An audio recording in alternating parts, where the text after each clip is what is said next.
We come together today, united in loss and yet experiencing grief that is absolutely unique to each one of us. Each of us holds thoughts and emotions that may defy description. May we allow those things to surface in this time of music, memory, and reflection. We light these candles for those we yearned for who did not come, for those who were here and we didn't know until they were gone, for those we carried but could not hold, for those who were born but could not stay. These precious babies, nestled in the arms of Mother Earth, will always be a part of us. We hold them tenderly in our hearts and minds. They are forever with us. Amen. As parents, we take great joy in mapping out all of the potential paths our child's life can take. Like cartographers of the human spirit, we draft the landscape of their potential in our minds. Who will they grow up to be? Whose qualities and characteristics will they take on? Who in the family will they resemble the most? We convert bedrooms into nurseries. We buy car seats. We pick colors and paint walls. We pick out their names and backup names.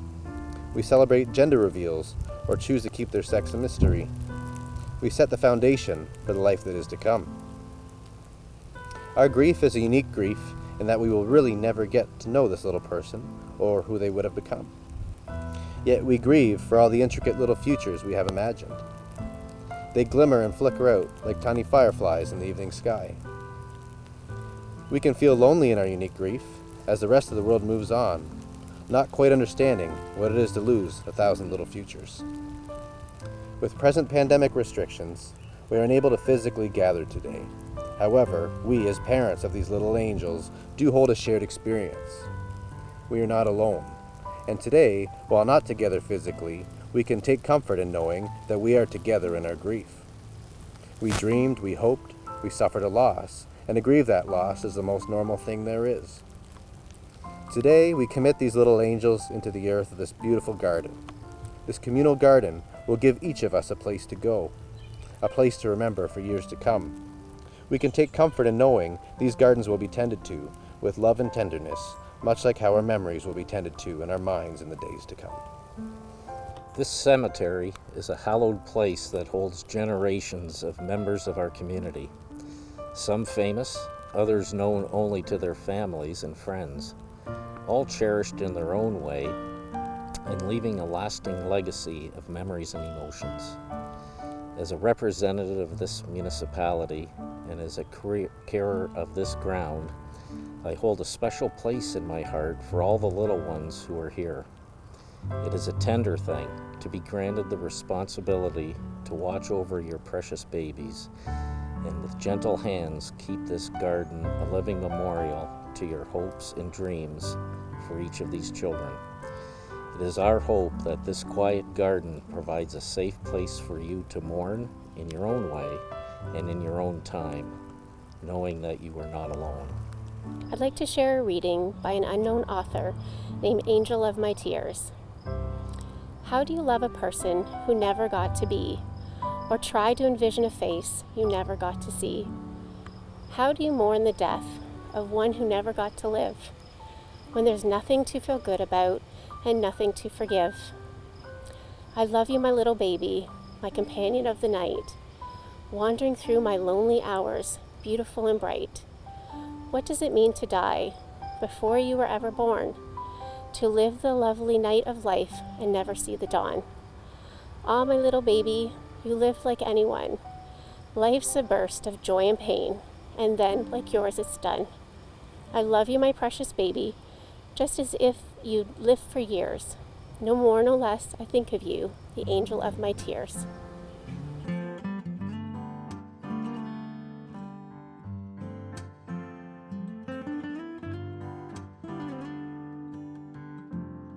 I am you, and you are me.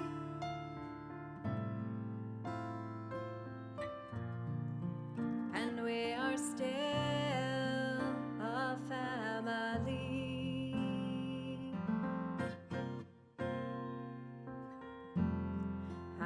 find your place, will change and grow.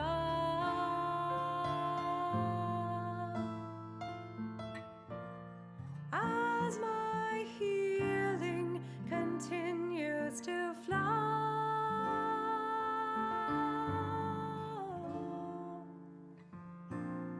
I am you, and you are me.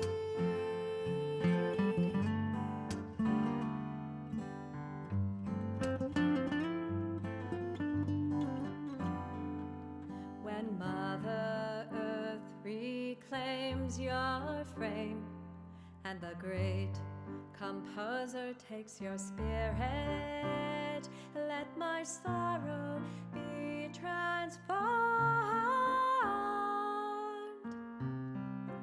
into invisible thread, hearts stitched together forever. As I began to consider what I might say today, I came to visit this special garden. I was struck by the peacefulness of it, cradled here among the trees and flowers, and was delighted to notice that wild strawberries were starting to flourish in one of its corners.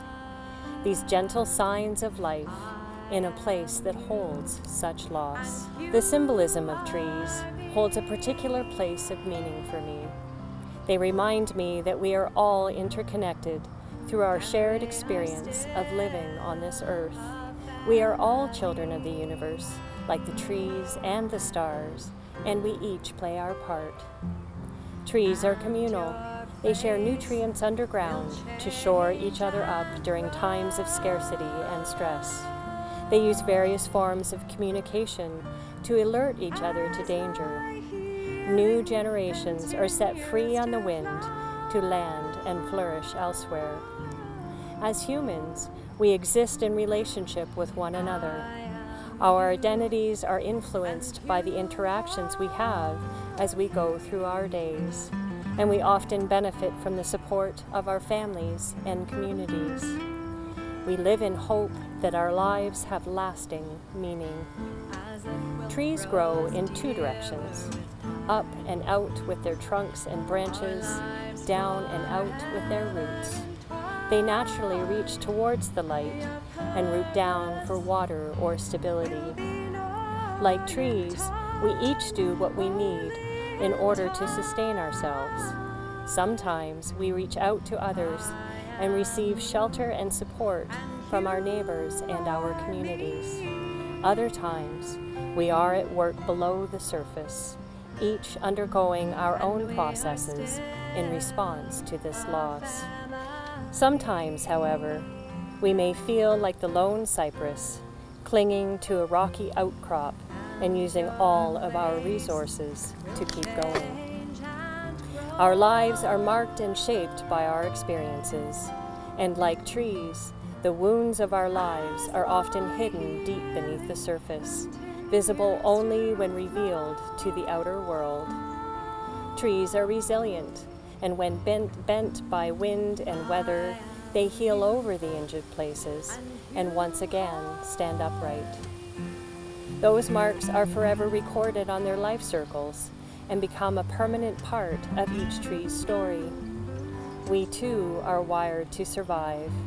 We respond, adapt, and reach out according to circumstances. We may feel buffeted and bent by the winds of grief, but if we can develop flexible strength, like the trunks and the branches, we can move with the wind and remain unbroken. As humans, when we are marked by grief, we each have our own way of healing those hurts and come to learn new things about ourselves as we layer meaning over our experiences and carry them forward into the rest of our lives. When we are grieving, we sometimes feel lost in the vastness of the universe as we meet emotions for which our words may fall short. Our language is not rich enough to adequately capture the full depth of what we feel, and so our experiences often feel indescribable, and our stories feel hard to tell. The rings of a tree are a map of its life experiences. They not only trace times of health and growth, but also times of hardship and survival. Each tree in a region may have experienced similar conditions of sun, shade, rain, wind, frost, and snow, creating similar patterns, but yet ones that are unique to the tree given its location on the land. The rings illustrate the stories of that tree's life. Our grief is similarly unique, as are our needs as we heal. Perhaps as we think about the rings of our own life experiences, we might be able to visualize what we have already walked through, and those footprints can help guide us forward as we continue to find our way in response to this loss. We may be able to look backwards to see how we have weathered other hardships and be reminded of our own wisdom and resilience. In grief, we may need to be reminded of our roots, the foundations that anchor our lives and remind us that we come from somewhere and are embedded in a strong and sound network of ancestors. Even though our precious babies have not lived, he or she takes a rightful place in the history of our lives and in the collective lineage of our families. Although we may feel cast adrift by our experiences of loss, this place is a permanent place. We have a connection here to the loss of this pregnancy, and so there is a tiny little bit of rootedness. There is a physical place to come to, one where we can see, smell, and touch, that we can hold in our mind's eye no matter where we are. A place where, as Nathan mentioned earlier, we can reconnect to our vision of those 1,000 little futures, where especially at this time of year, we can catch a glimpse of the fireflies and be reminded that our experiences are real. Our hopes and dreams for this little one were real, even if just for a moment. Amen.